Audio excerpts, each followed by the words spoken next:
morning. It's Wednesday, June 19th. This is the Automotive Union. I'm Paul J. Daly. It's Kyle Mounts here. And you've seen three different groups of people at this table this week. And this will probably be the last time you see it this week anyway.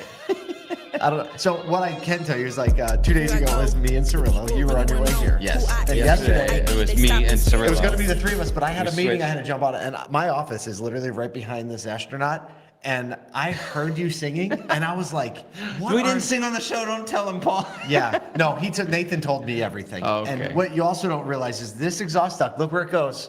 Look. Oh, right up into your office. So I heard it all. Oh, no. I heard it all. It's amazing. It's so much fun to do things in person. Oh, it's so great. We're not singing today. No singing. You're welcome. We're only talking about CDK 1 year later, Waymo taking on New York City, and the craziest AI digital human thing you've ever heard of. And we do have a video for you. Yes. We are continuing to release our ASOTUCON sessions. The one we just dropped is What My Kids Taught Me About Car Shopping User Experience with Art Bratton of Holiday Automotive. Dude, Art's so smart. He is, and it's just a great topic as well. Also releasing new episodes of our Auto Collabs podcast, from sandwich artist to CEO with Kaylee Filio. This is great because she shoots her shot on this episode and talks about how she got. You gotta listen and wait to the end. It's amazing. So you can get either of those by going to your favorite podcast platform, searching up ASOTU. Actually, they'll probably come up, but the one is ASOTUCON Sessions. The other one is Auto Collabs, or you could go to our YouTube channel and watch them if you want to watch them. Yeah.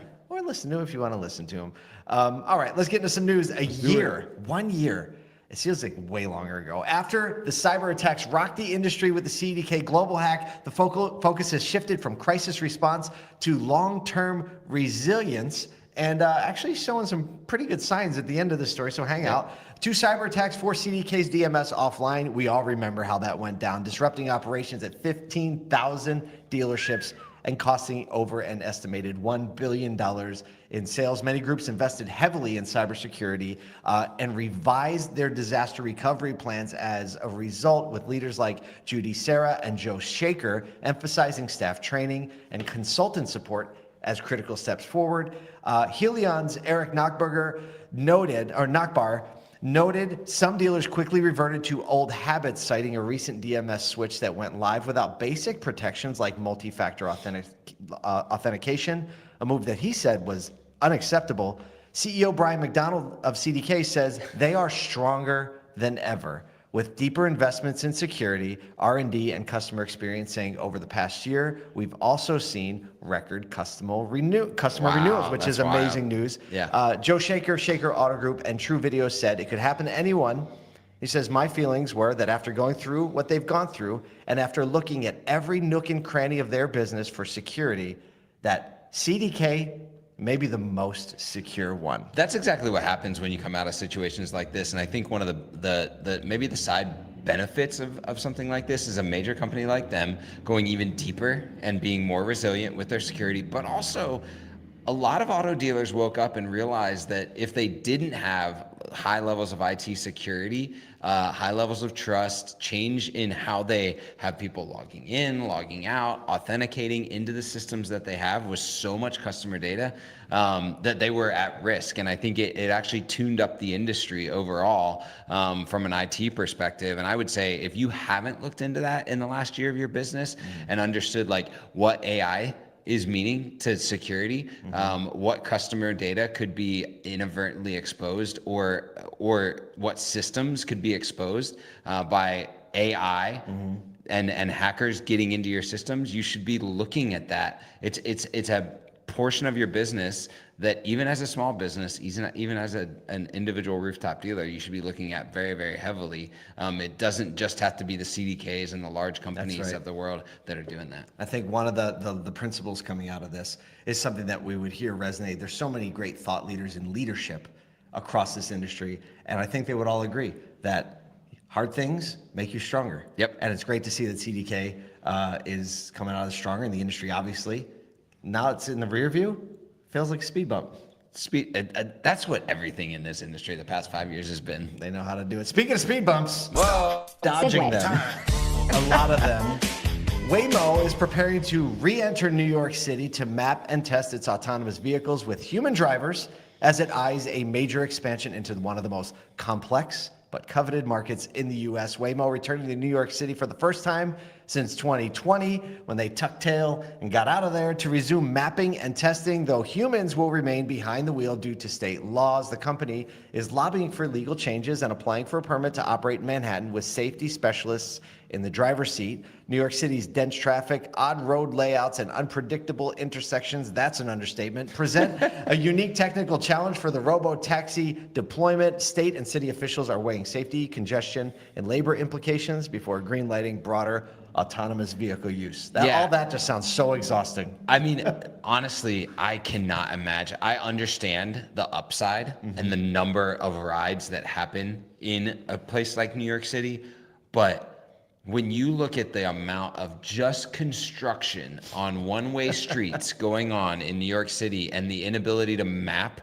to those expectations and the changes and the people jumping in the road and like the fact that half of the taxi drivers are driving in 2 different lanes at a time on the regular, it's just such a different pattern than so much of the rest of the world that I can't imagine how they're going to pull this off.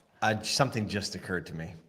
I wonder if it's built into, and maybe somebody in the audience has the answer to this. I wonder if any autonomous vehicle has built into it a time to honk the horn.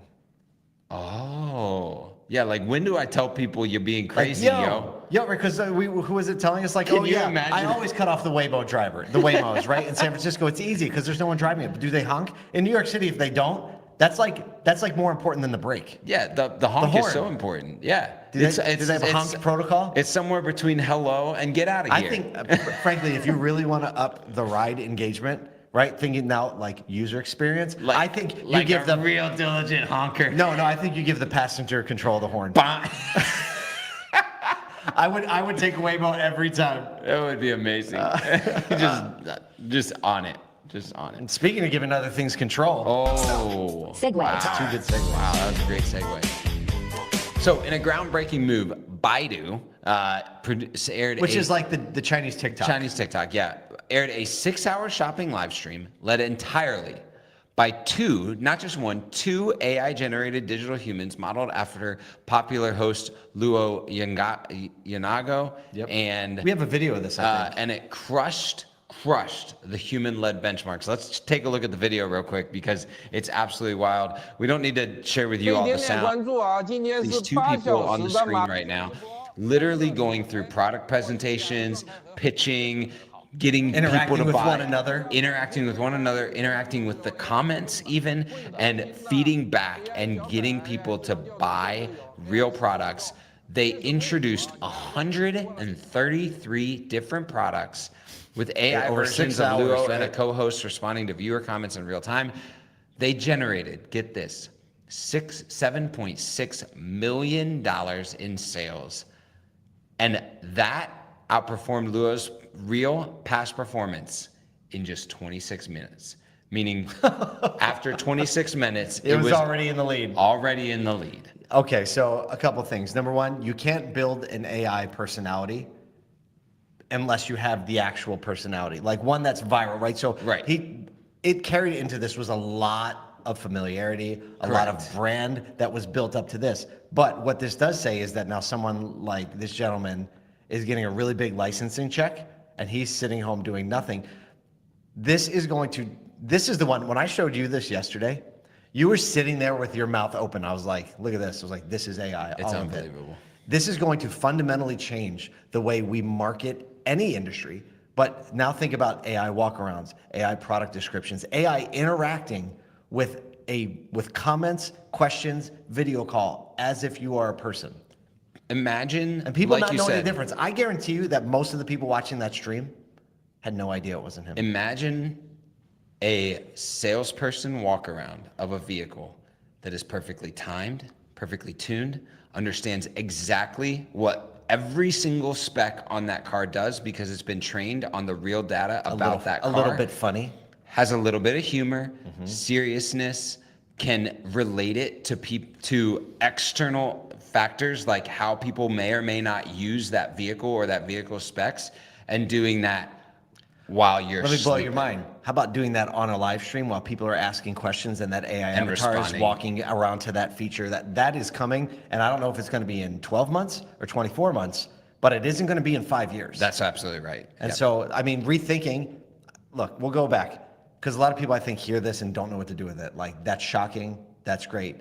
Subscribe to some AI newsletters. For sure. Is the best advice we can give you. The Rundown is one. The Neuron is another one. What's another one that we read? Auto industry AI. Autoindustry.ai. That's our own. We do that every week. Thank you, Nathan. Thank you, Nathan. So we have an AI newsletter Yes. that is geared toward automotive. And this story will surely be in it.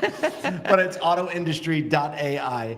But listen, we get our news from a bunch of these newsletters every day. And every day they're full. Literally. Like, let me just say this. There's more new stuff in these AI newsletters every day than is on like MSNBC or Fox The News. pace of change is insane. So even staying up to, it's going to help you start to think and open your mind toward what is available, even if you don't implement any of it right now. Because I would say if you tried an AI tool, even just one, Gemini, GPT, whatever it may be, 6 months ago, and were disappointed in the results, Try again. and you haven't been trying since, you're losing because it is so much different. It's wild. It is. All right, I think we've done enough damage.